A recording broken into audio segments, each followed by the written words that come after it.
Child Focus is the Belgian hotline for missing and sexually exploited children, and we are a founding member of Missing Children Europe as well.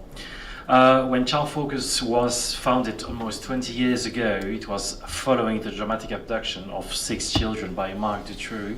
I think that unfortunately you all know this story. 4 of them were killed, and a national inquiry showed that big mistakes were made during the investigation. It was the result actually of this national inquiry. There had been significant problems in the exchange and knowledge and information between the different police prosecution services, Crown Prosecution Services, CPS. Furthermore, the parents of those children felt they weren't properly supported. The founding of Child Focus was one of the ways to meet these needs. A Memory of Understanding, a MOU, was signed between the police, the CPS, and Child Focus to determine the cooperation. Luckily, and this is the reality, the criminal abduction of children is quite rare in Belgium. It doesn't happen very often. But since its founding, Child Focus has mainly managed cases of runaways and international child abduction by parents. Another specific group drew our attention as well. We got increasing reports of missing and unaccompanied minors, and the striking was the contrast that we had between the number of disappearances and how very few of these minors were found again. In the beginning of the case, when we had to handle these cases, it was really a tricky question. It was a big challenge to find the right modus operandi to work with the disappearance of this group that has very specific characteristics. One of the first things we did was researching the phenomena of missing and unaccompanied minors and minors victims of human trafficking. What kind of link can we make between those two kinds of children? And we did that to be able to determine the scope of the problem and to determine the profile of these victims. It became very clear that we had to strive for an adequate and uniform approach of this phenomenon, while at the same time encountering many limits and challenges. Today, some of the needs are still very much alive. We have to confess that we still have a lot of work ahead. First of all, there's the problem of the lack of information about the child. We had a small conversation about that. There are seldom family members or acquaintances with whom we can get in touch to get a clearer picture of the disappearance and to determine whether it's a worrying disappearance or not. The child has often been in Belgium for only a short while, which impedes on the gathering of information, and in contrast to other kind of disappearances, other services and actors holding a piece of the information are involved.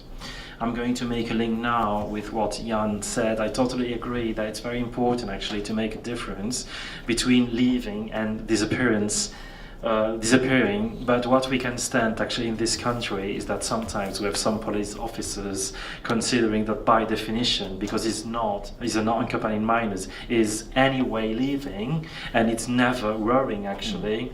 And I think that we must have a more balanced opinion about this thing, because this is a problem. Sometimes when we call the police, we can handle, I could talk about sometimes discrimination about that when we talk about an unaccompanied minors, the words that they are using is automatically leaving, and when we talk about the Belgian European child, we are talking about disappearing.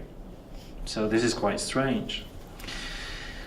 This has a consequence that the usual means at our disposal to manage a missing person case are not available, which forces us to be creative in the search for solutions, and to be honest, we don't find always this solution. It's important to contact all the possible services to piece together all the information that we can possibly obtain, with a special focus on the information on the disappearance and on the risk of victimization of human trafficking. Besides increasing our knowledge on the phenomenon, we looked for ways to improve the information flow, which led us to sit down with the police, the CPS, the administration, care and accommodation centres.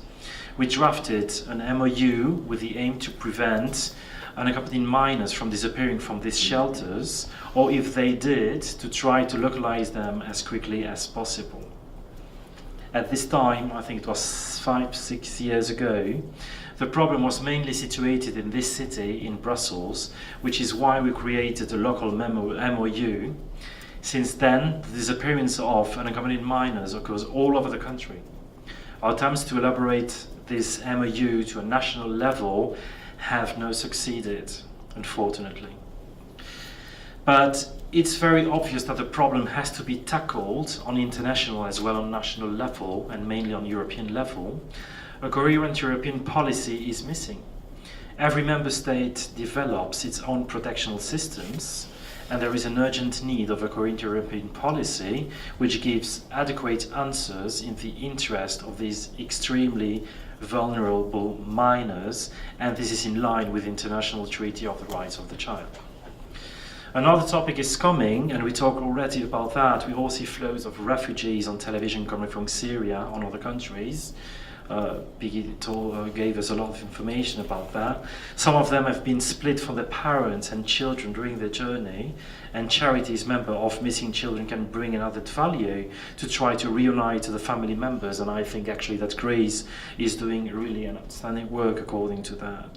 And we have to do this work, obviously, with other organizations, like the Red Cross, for instance. But this is really a massive challenge for the future. I don't think that this flow of refugees is going to stop very soon, actually.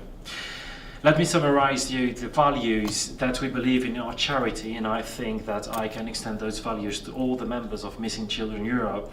An unaccompanied minor is a missing child and remains a child.